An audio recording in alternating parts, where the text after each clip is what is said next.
and mankind as his image. So those are the two big things that need to be redeemed.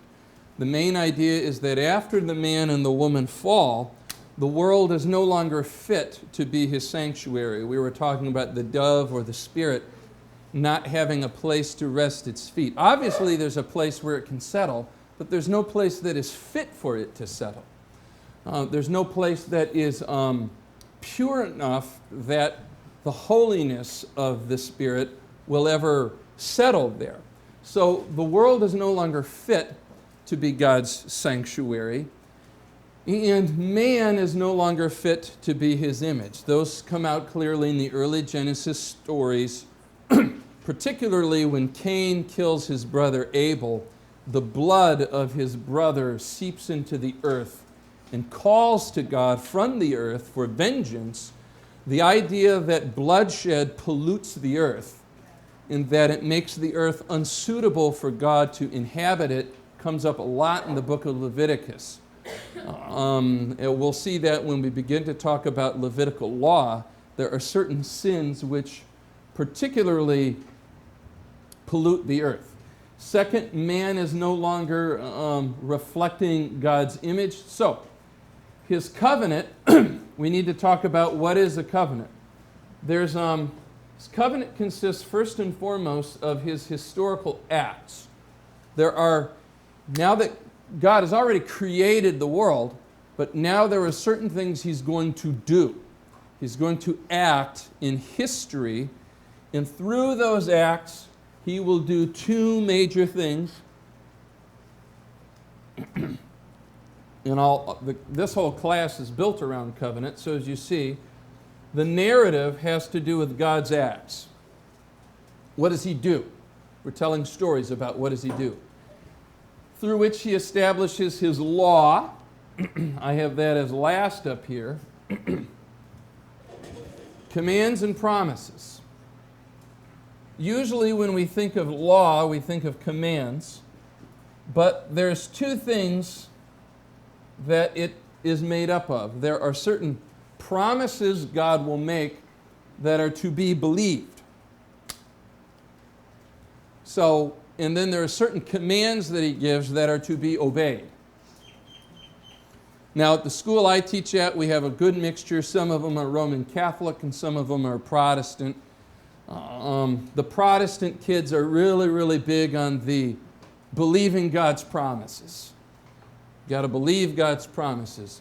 The Catholics tend to be really big on obeying God's commands.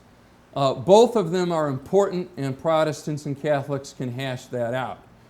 But the covenant consists of both things. Abraham is a good example. God says, I'm going to make you into a great nation. Does Abraham believe it? He does. He has faith. Then God says, go to another country. Does Abraham do it? He does. He does as he's told.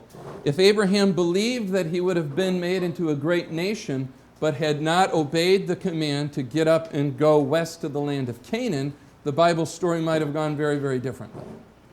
So he needs to be obedient to certain commands. He needs to believe certain promises. So that's one part of the covenant is law. And the other part is sanctuary.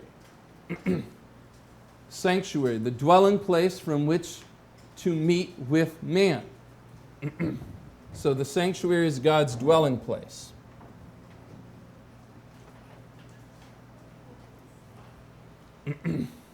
In which his presence is manifested in that sanctuary. Although it is one covenant, it unfolds in three stages. So as we go through the Bible narrative, we're going to divide it up into three stages.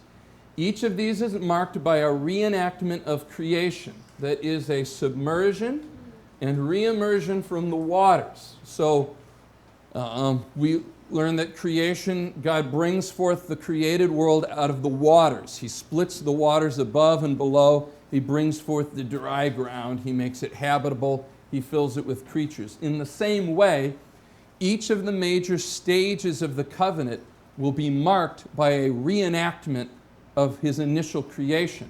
So the first will be the flood.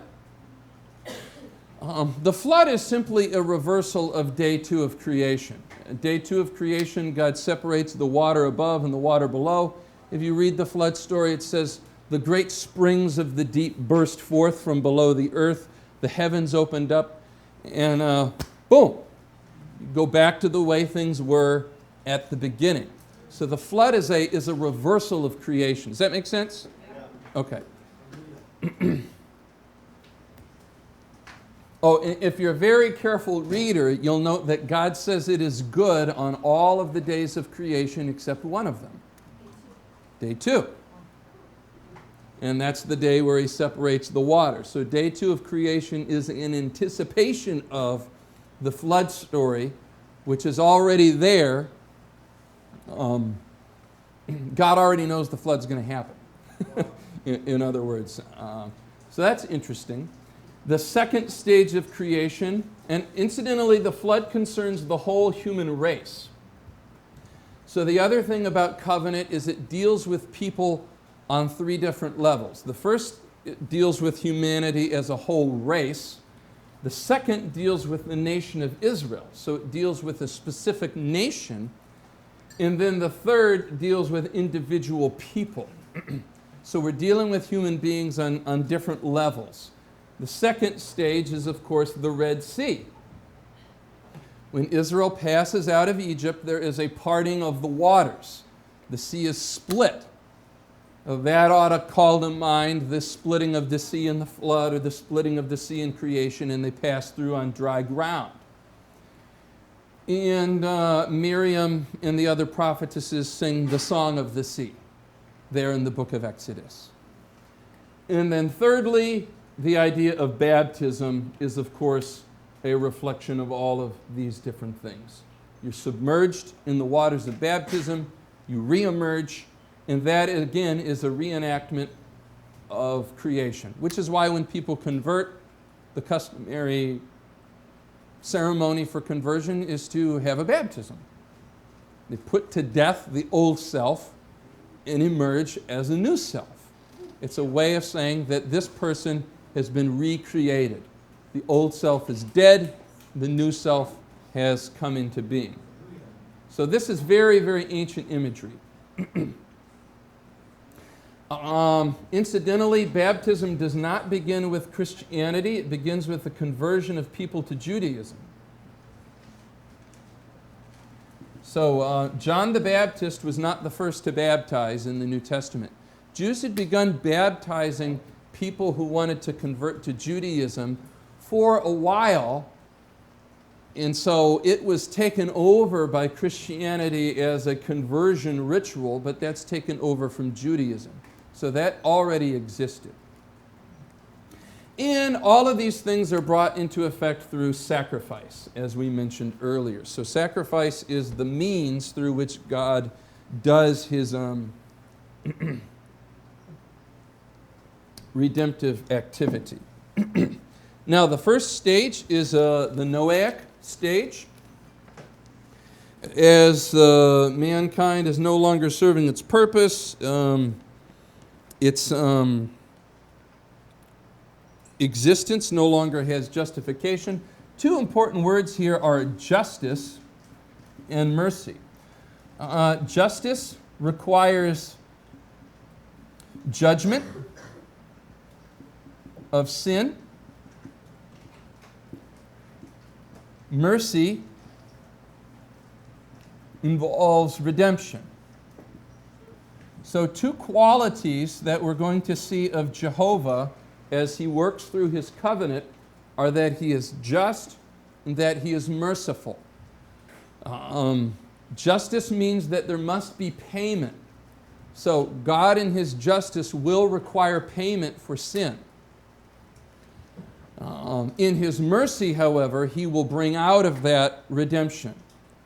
So we'll have to focus on both of those 2 things. People tend to like to emphasize mercy in our generation.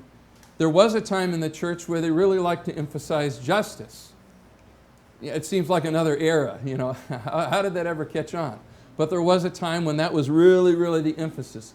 Both of these things, though, are how God's covenant unfolds. He will always judge sin, and then he will always be merciful. It actually starts earlier than this. After the man and the woman first fall, the first act of judgment is their expulsion from the garden. However, he also creates coverings for them, which is an act of mercy. When Cain murders his brother Abel, he's expelled east of Eden. That's an act of judgment. However, he's given a mark so that he will not suffer blood vengeance and so that people won't kill him. So that's an act of mercy. Now, a few other things we'll add to this, and I'll see if there's any other questions. So let's just kind of divide it up the way we've done. We've got God's rule needs to be reasserted here. God's rule over the sea reasserted.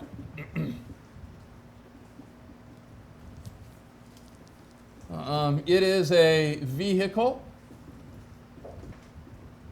of both his justice, causing death,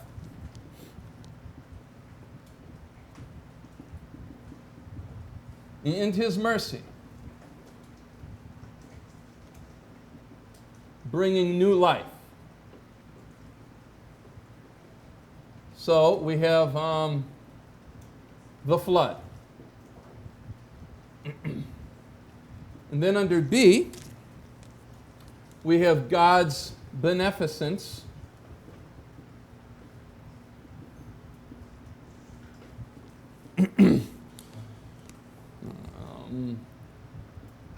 The breath of life returns. And if you've read that flood account very carefully, it focuses heavily on the breath of life. It says several times, everything that had the breath of life in its nostrils was dead. And this is, again, supernatural. This is the supernatural life that God gives to humans and animals.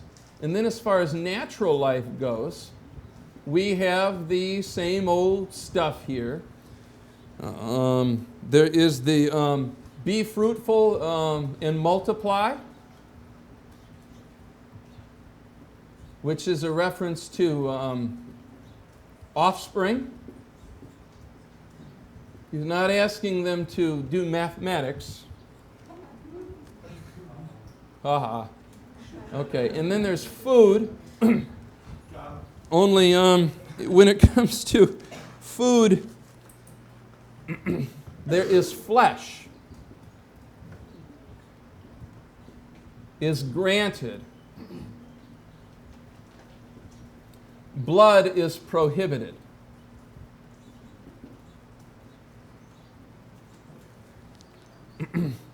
So in the early creation account, we get the idea that the man and the woman were vegetarians, that they ate of the fruit of the tree, but at no point God says, I give of you all of the food in the garden, the fruit of the tree, to eat. They shall be yours for food. In this particular passage in the Noahic covenant, he says, just as I gave you the green plants for food, now I give you flesh. Well, that's important because it implies that hitherto he hadn't given them flesh, and now he has. So man, this is an important event in human history. Man becomes a predator. This event is probably one of the most important events in our history as a race. The Bible refers to it here.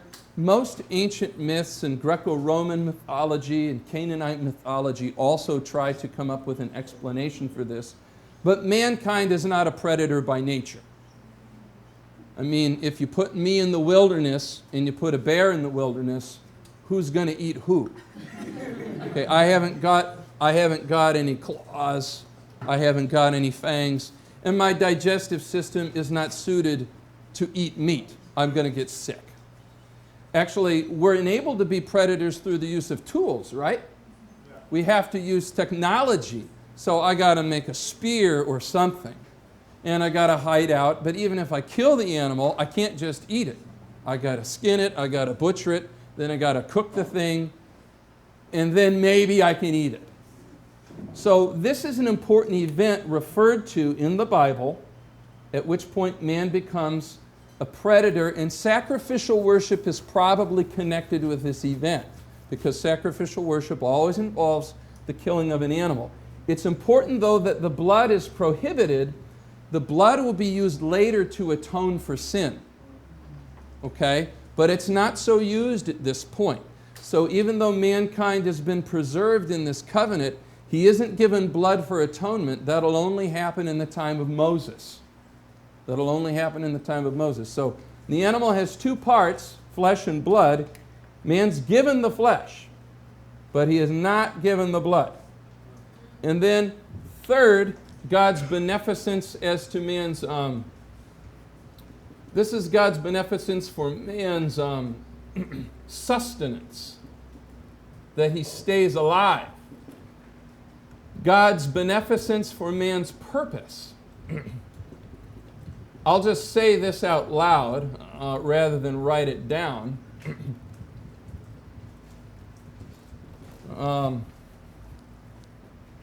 Man and the world are preserved but not redeemed. Say it again. Man and the world are preserved, but they are not redeemed. So in the flood story, what happens is man and the world need to die, okay? They're no longer doing what God created them to, so it's fit that they be wiped out. That would be just, but that would not be very merciful. So God will redeem man and the world, but he hasn't done it yet, and there's two stories in this area that let us know that he hasn't done it yet. So there is a second fall story to tell us that Noah is not a redeemed man. In the first fall story, the man and the woman are in a garden, right? And she sees the fruit of the tree, right? And she eats the fruit of the tree. And her eyes are open. And she realizes she's naked. That's the fall story. Same thing with Noah. Noah doesn't live in a garden, but he plants a vineyard. He doesn't eat fruit, but he drinks of the wine from his vineyard. Does he realize he's naked? No, but he does lay in his tent naked. And then there's a series of blessings and curses that follow, just as in the first fall. Does everybody see how those two stories parallel each other? Yeah. Did you notice it when you read it? No. Okay, that's important. There's not one fall story in the Bible, there's two. The first happens with the man and the woman, and that's the first time they fall away. Why is the fall story included here? Well, it's to tell us that Noah has been preserved. In other words, it is God's intention to redeem the human race. However, is he yet redeemed? No. He's just as sinful as he was before. He's righteous in his generation. He's better than most of the other folk around, but he's not by any stretch perfect. Well, and incidentally, his sons sort of set the stage for the future of the nations, because when Adam and Eve first realized they were naked, what God did was he made coverings for them. In other words, he protected them. He protected them. And when Noah's sons find out that he is naked, they have a choice as to whether or not they will expose his nakedness and therefore mock him, or whether they will follow the pattern that Yahweh lays down and whether they will cover him. Now, two of the sons actually are considered righteous. They actually cover their father. But one of the sons is not righteous, and he actually exposes his father. So he's interested in advertising to the world that Noah's not as great as everybody says he is, whereas the other sons are more interested in protecting him. Now, let me see if there's anything else to add here, and then I'll see if there's any questions. Yes? Yes? Why does Noah curse his grandson instead of his son that didn't curse? Instead of the one who actually did the crime? Yeah, why does he curse his grandson? Like, Well, one of the ideas in the Bible is that these events that we're talking about are theologically big events. And they're going to be played out not in the lives of the people who did them, but in the lives of their offspring. So the important thing about Ham and the fact that it is his grandson that is cursed is that his grandson has the name Canaan. So in other words, Canaan is the head of the nation that Israel's going to come into conflict with later on. Shem is the ancestor of the Israelites. That's actually where we get the word Semitic. You've heard of anti-Semitism, I'm sure. Okay. The name comes from Shem. He's the ancestor not only of the Israelites, but also of the Arabs and other ancient Near Eastern peoples. So his line will be blessed. Then Ham will give birth to Canaan, who will be the slave of Shem, which is referring to the future that the Canaanites are going to be displaced by the Israelites when they conquer the land. It's looking forward to that event. And then, of course, Japheth is the ancestor of a lot of people, but mostly the Greeks and the Romans are the more famous ones that Japheth is the ancestor of. So, out of Noah come 3 sons, and to those 3 sons, the biblical writer in Genesis chapter 10 will trace most of the nationalities of the ancient Near East in that 10th chapter of Genesis. Other questions? Now, this covenant is with all creation. So we'll call this for the Gentiles.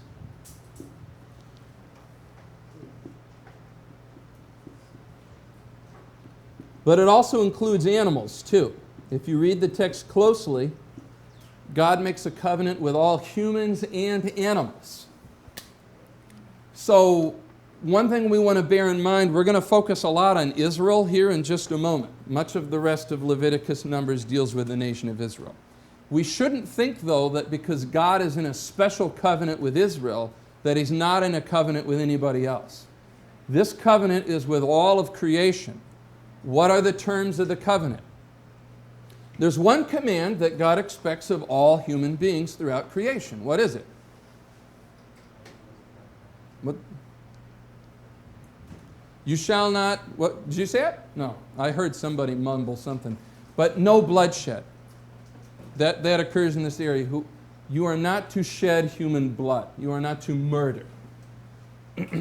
It also says, by whoever sheds blood, by man shall his blood be shed. Everybody read that passage when you went through Genesis?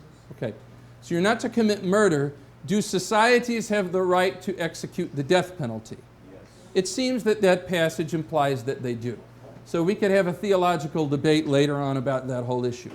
But there seems to be the idea that unwarranted bloodshed is the command given to all humanity, in exchange for which they will continue as a race. God promises, so that's His command. What's the promise? The promise is that the earth and the human race will continue. That God grants continuous for the planet Earth and for the human race. Okay. Now I'm going to erase that. Anybody want to take a photograph? And we're actually going to get to the nation of Israel here. Come on, Drew. So, Drew, gotta get that art. He's famous. So I'm on. Yes. before you erased it, you said this was one line in the middle. You said the Red Sea over the nation. Is that when the Red Sea covered the Egyptians you're talking about? Yes. So in the flood, Noah and his family are saved. Everybody else who that flood hit is dead. And that concerns the fate of the whole human race. In the Red Sea, the Egyptians are swallowed up by the sea. The Israelites pass through. This concerns not the fate of the whole human race, but of these two nations. By the time we get to the New Testament, the imagery of baptism is more individualized. It's something that we do not as a race, not as a nation, but as individual persons are baptized. So as God's covenant unfolds, it draws closer and closer and closer to the human individual. Whereas it begins very, very broad. And so one of the things we want to do is try to understand how the biblical process unfolds.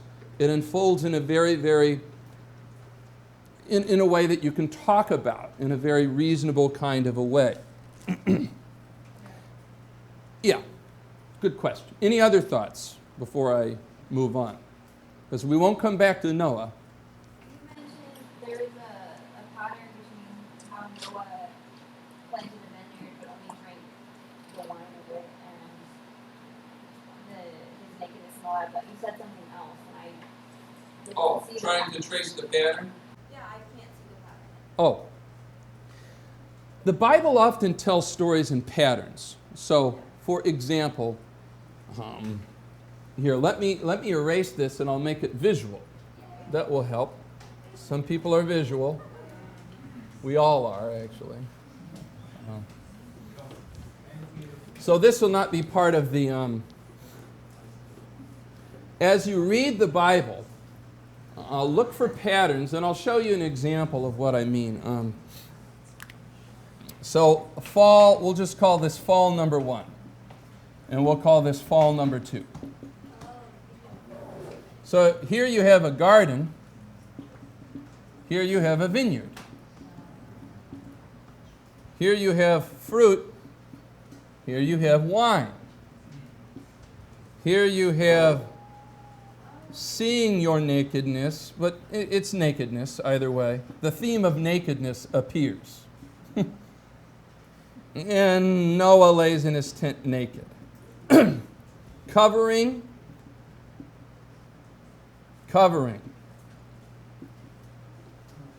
Blessing. Blessings and curses. Blessings and curses. If you line up the story of the fall of the man and the woman from Genesis chapter 3, and you simply read the Noah story alongside it, all of these themes reappear in precisely this order. And what the biblical writer is doing, if he knows how to draw straight lines, is he's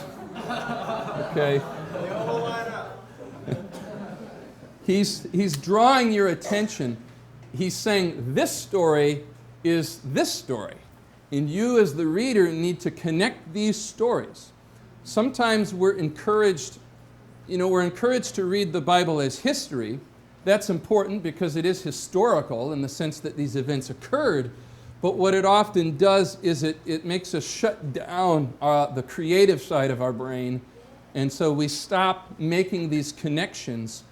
And the reason, why the author tells the story in this way is he's wanting to get something across to you that's maybe a little deeper.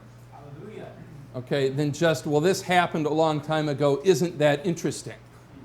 And actually, if you get into the depth of the story, then you can actually gain insight into what's going on in the story. Another connection, because we're going to talk about Abraham here in a moment. Another pattern, though, is in the first fall story is the woman is the first to fall. She sees the fruit. She sees the food. And the woman is the one who gives offspring, right? A little later, you have that odd passage in Genesis chapter 6 about the sons of God seeing the daughters of men.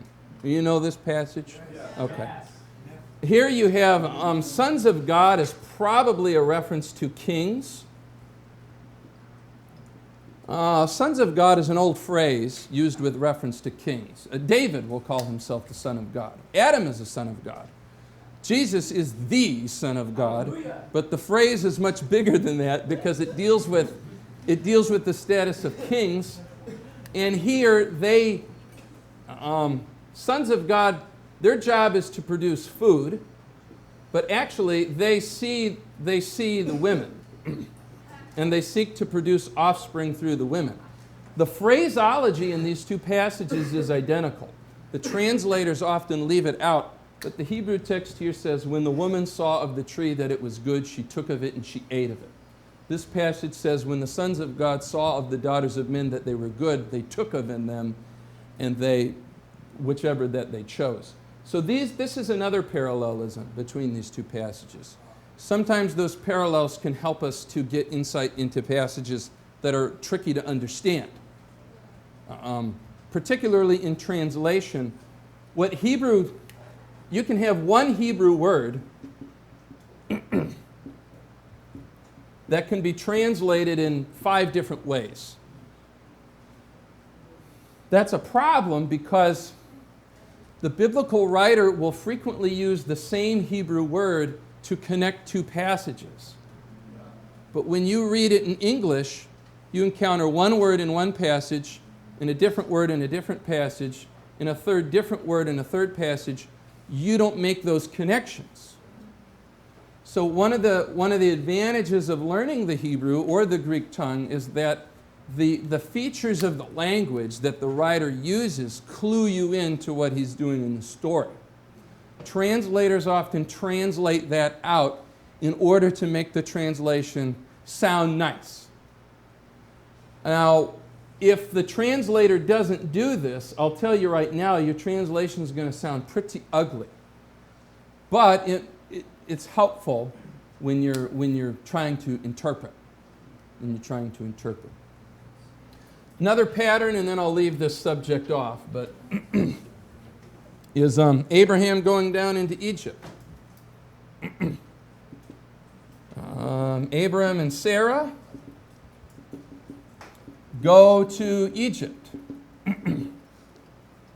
Israel goes to Egypt. Pharaoh takes Sarah.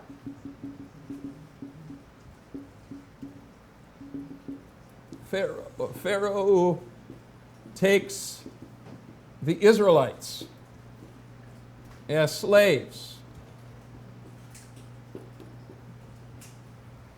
Pharaoh gets sick. 10 plagues.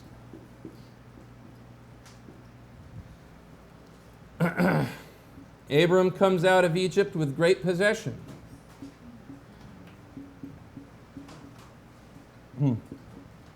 Same thing happens here. Goes to Canaan. Same thing happens here. Okay, this is another similar example. In Genesis chapter 12, you have the story of Abram and Sarah going down into Egypt.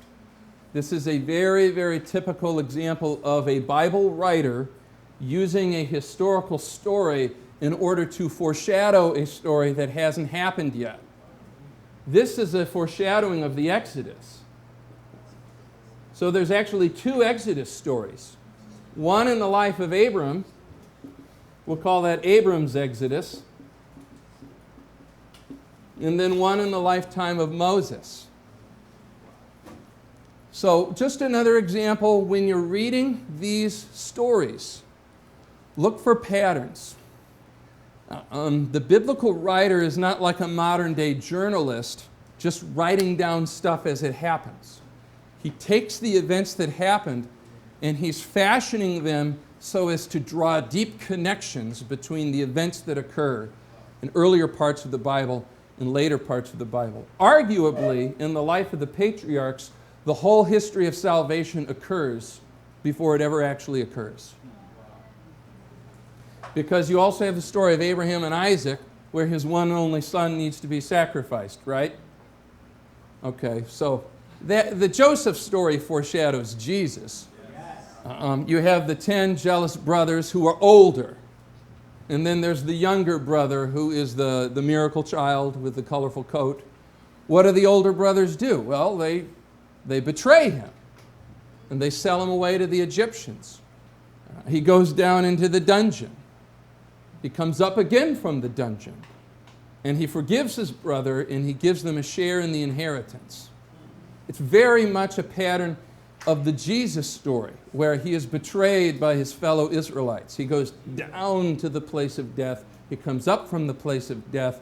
He becomes a king from being a slave, and he forgives his brothers, and he shares with them his father's inheritance. Did Joseph start really reigning at 30? I'll have to double check. That might be a clever... And then Jesus starts his at 32. Yeah.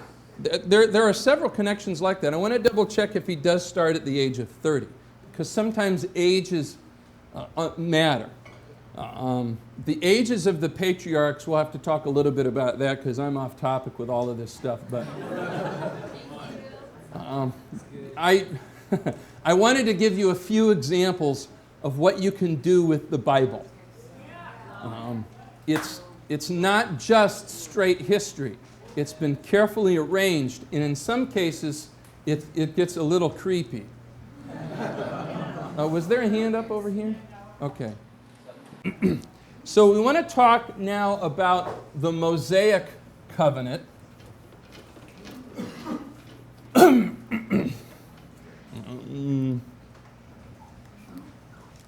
So this is going to be under 2, because we just did the Noahic covenant. And I will not have a 3, which would be the covenant, the New Testament under Christ, but we will refer to it regularly as we move through the material. That's for a later day, and I've got to rein myself in now. So now, God acts to redeem man as his image, and that means there's going to be law. Lawless man is not in the image of God. And the world as his sanctuary. So the 2 most important things in the Mosaic covenant are the law of Moses and the sanctuary. And you'll see we'll be spending a lot of time with that. So that would be the tabernacle.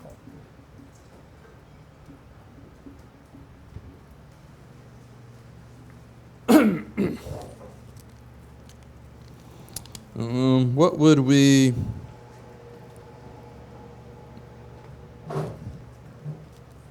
So, alongside the 70 nations of the ancient Near East, that's Genesis chapter 10.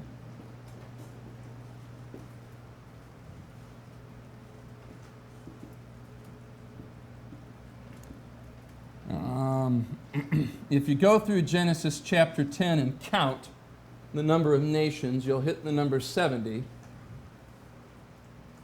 God will found a nation of his own.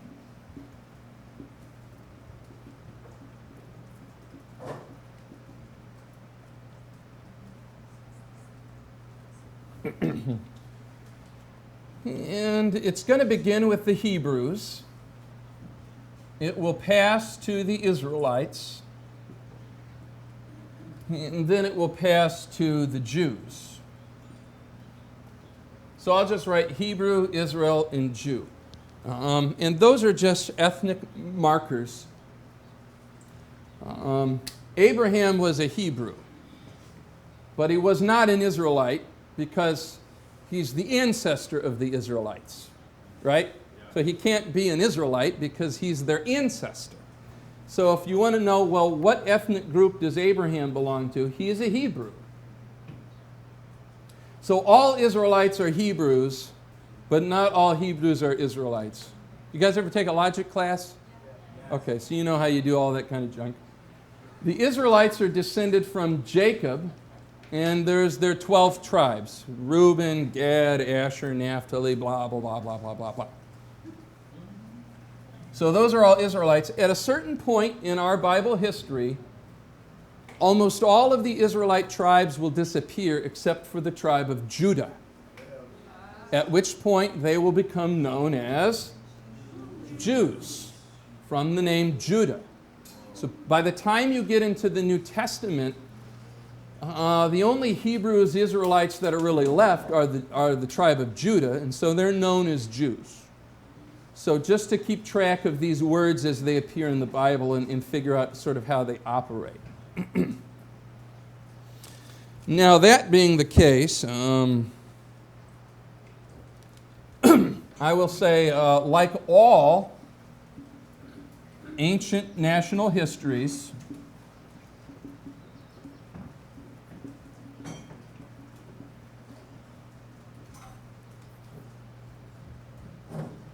this account is divided into two parts.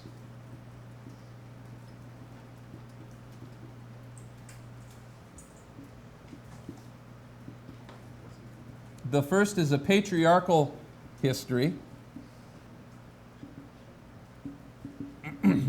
of their ancestors.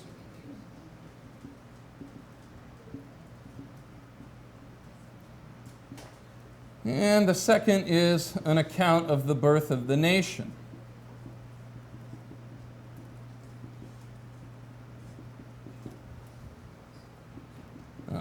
This is very, very common in ancient history writing. An example that I would put up here would be Virgil's Aeneid. I don't know if any of you read like Greco-Roman literature. You know, all the time. Maybe you've heard of the Aeneid. Virgil's an ancient Roman writer who tells the story of the birth of the Roman Empire. But he tells it in two basic parts. In the first part, he wants to talk about the ancestors of the Romans. The ancestors of the Romans, which is Aeneas.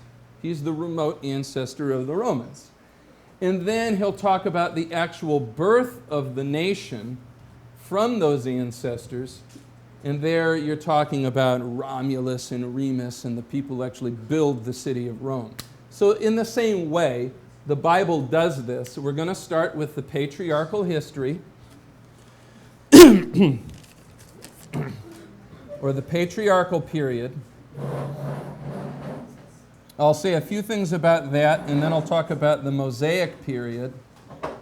And that'll catch us up to speed. So these are the ancestors of Israel.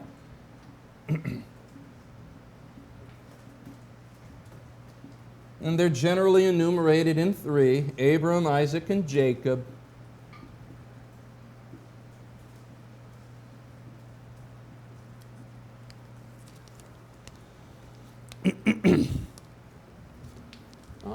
And to touch upon our three repeating themes. God's rule, as we've seen, is an issue of habitability.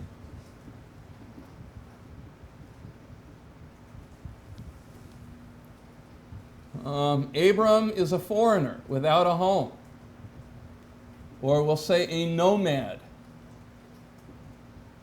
with no place to rest. That's very, very important because one of the main themes is that God will bring life out of death. So he specifically goes out of his way to pick people with the worst possible prospects.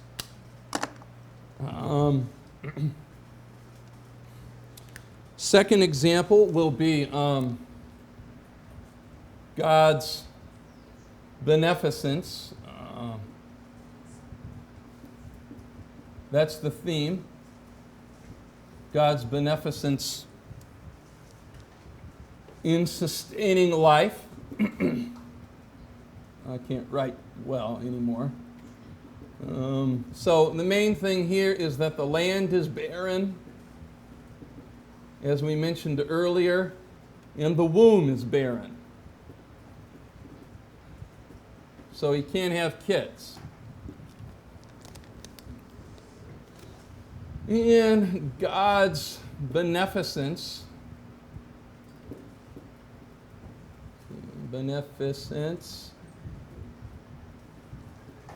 in giving life, in giving purpose to life.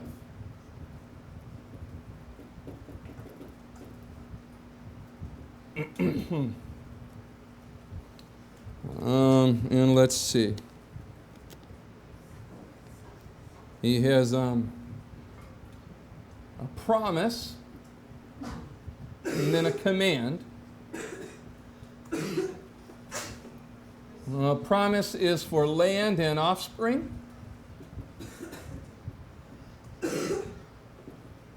And universal blessing. Importantly, for all nations. Not just for the nation of Israel, but for all nations. It's going to start with Israel, but that's the end result. And the command is to be upright, circumcise your sons.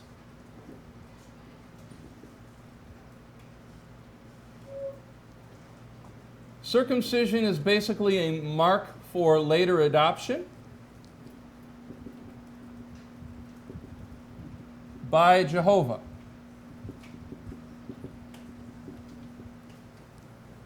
And that's about all I'm going to say about Abraham before I actually move on to Moses. But let me see if I want to add anything here. I'm moving quickly and I'm trying to paint in broad strokes. But yeah, all of these things don't bode well for Abraham. He's a nomad with no place. A nomad has no home, so he has no home. His wife can have no children. He's invited to a land where you can produce no food. And all of those things are in order to ensure that the events that come out of Abraham's life are solely attributable to God. So the important thing about the Bible is the hero of the story is God. It's not Abraham or Moses. They're important, but he's the one that makes all of these things happen. So just as he creates out of nothing, so he takes all of these things and then he brings life out of all of these different kinds of things. Now, any questions about Abram? And then I'm going to move on to Moses, which technically is where I was supposed to begin today. But I hope you can see I'm laying foundation, because when I hit Moses, I'm going to take up all of these themes and just carry them straight through. Yeah, you can. You're doing great. We love you, Chad. Amen.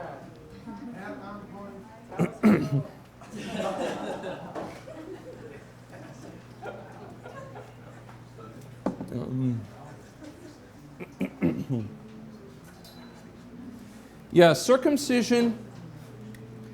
One quick thing about commands. There's generally two different kinds of commands. There's moral and ritual. So if you haven't observed that distinction, you should keep separate, in separate compartments, moral commands and then ritual commands. God really only gives Abraham one moral command. He says, be upright, which is not very specific.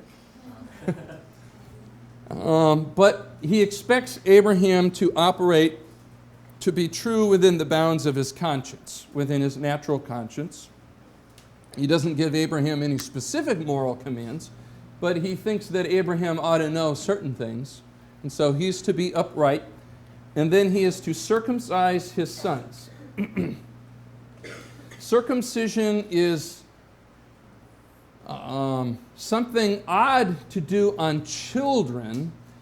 There were other societies outside of ancient Israel that practiced circumcision. So the first thing you should know is circumcision is not unique to Israel. The Philistines didn't practice it, and you'll find out about that later. So there, David circumcised a few of them. There's a story about that. It wasn't consensual, but he did it.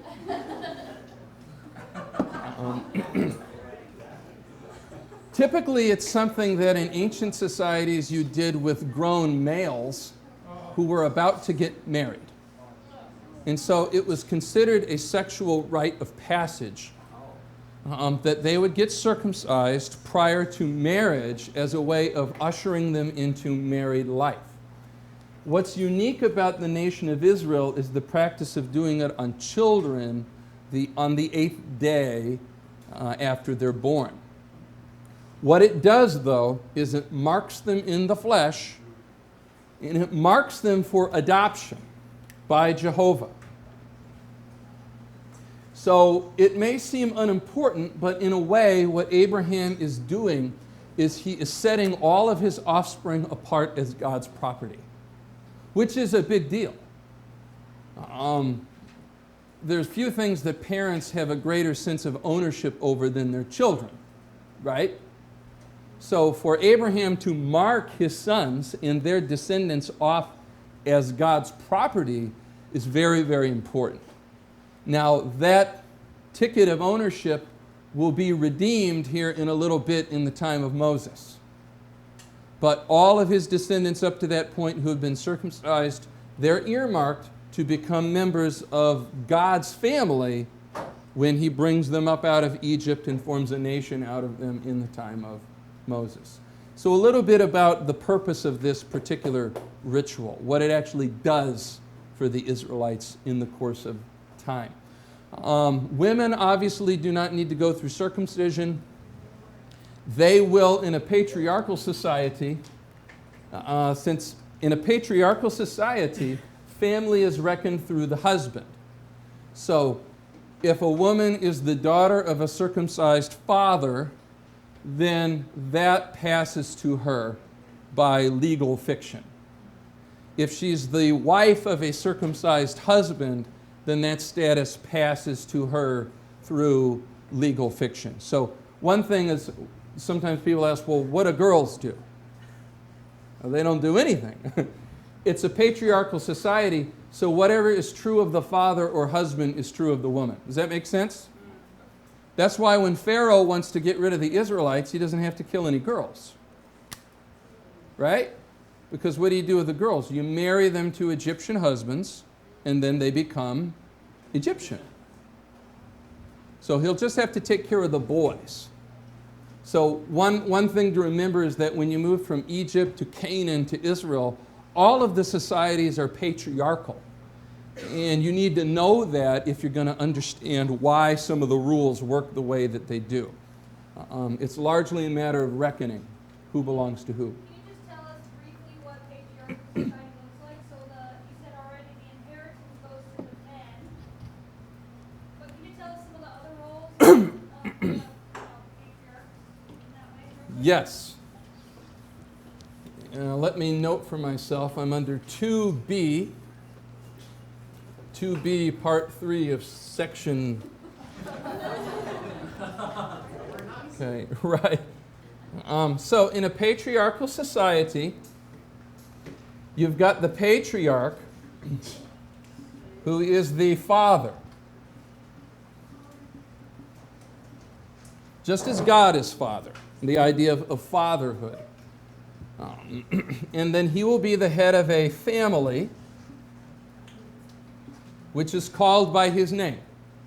So I'm Chad Lewis. This carries over into Latin and then into English culture.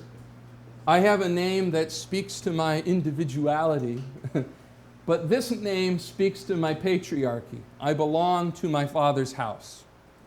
When my dad married my mom, she changed her name to adopt his last name. She became a member of his household, and then all of his children bear that name. So you have your family, and then your extended family is called your clan.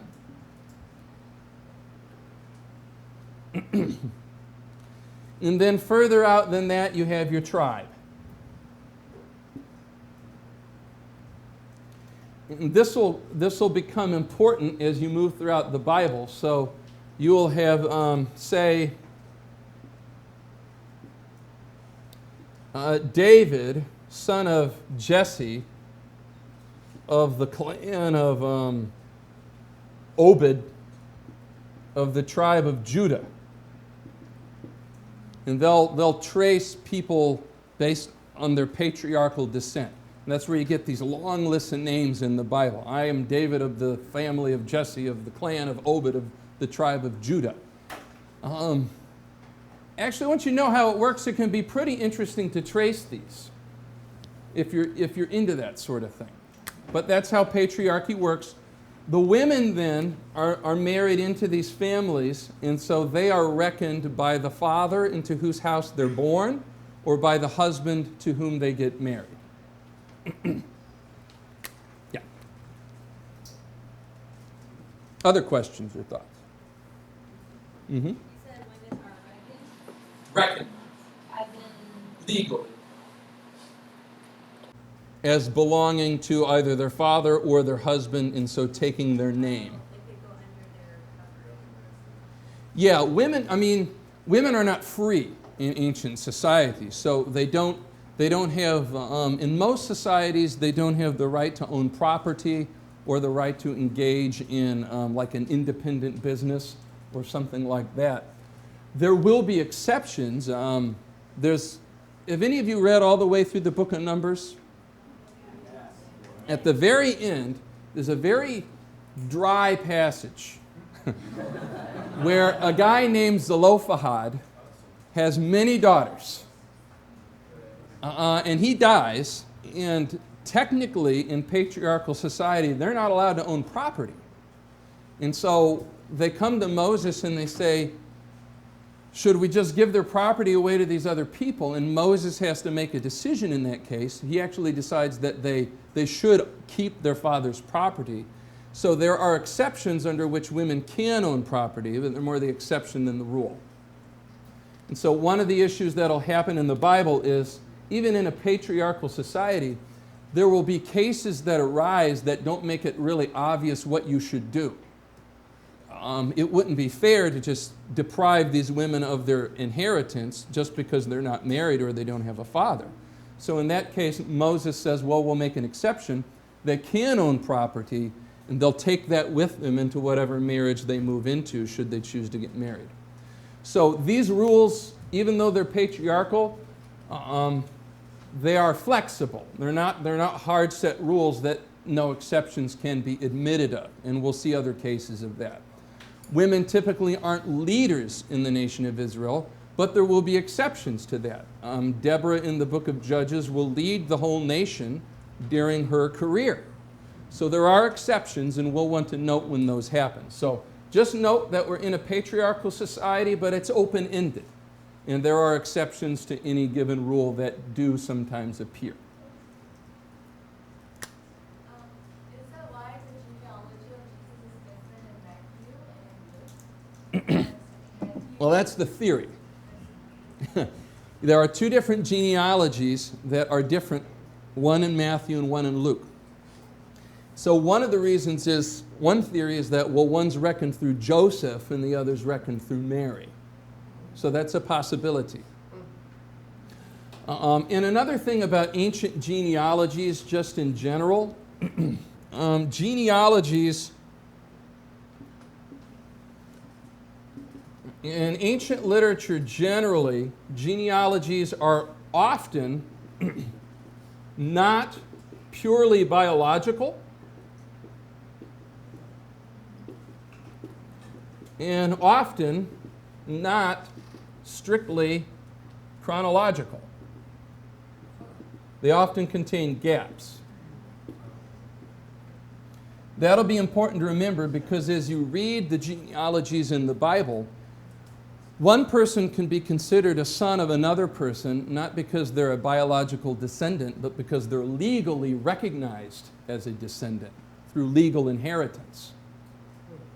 So, like if I were to adopt a child, then he would become my son, even though there's no biological relationship between them. And in other cases, there are gaps, so a whole series of generations can be classed under a single father, and then you move on to the next stage in the genealogy. So when we're reading biblical genealogies, those are really, really tricky. So we'll have to keep an eye on those. Yeah. Give us an example of that in the Bible. Of somebody who is reckoned as a descendant but is not a direct biological heir. Okay. Boaz and his family line? Well, Boaz the genealogy of King David is strictly biological. Boaz marries Ruth, and they have a series of descendants leading up to David. I don't have one ready off the top of my head, so I'll have to get back on that one. Yep. Isn't Rahab just put in there even though she wasn't Jewish? Is she part of the line of Jesus? The genealogy of Jesus is unique in that, first of all, it includes several women. Genealogies do not typically include women. And all of the women that are included are either not Israelite or there's something not complimentary about them. So Rahab, for example, was a Canaanite as well as a prostitute. So that's like not a compliment. We also have Ruth, who of course is a Moabite. Tamar, who is produces offspring through her father. So that's kind of a minus. That lines up, though, with what we've already seen, which is that God's covenant does not proceed through the normal channels. The firstborn son who ordinarily gets the inheritance is stepped over for the secondborn. Or the offspring of an illegitimate union becomes the ancestor of the covenant line. So all of those are ways in which the biblical writers simply point out that God's kingdom is not limited to nationality. It's not limited necessarily even to moral squeaky cleanness. God is doing something in and through His kingdom that ordinary human conventions are not in control of. I think that's the main idea that lies behind that. Yeah. Other questions? So what I'll do then is tomorrow we should finish this section and then get into this one, because what I'm going to do tomorrow is we will trace the Mosaic covenant fairly quickly then through the Exodus, the stay at Mount Sinai, the journey through the wilderness up to the entrance into Canaan. I'll just write an itinerary by month, date, and year. Boom, boom, boom, boom. And then you'll all have it in front of you, and then we'll start talking about the sanctuary. All right, thank you.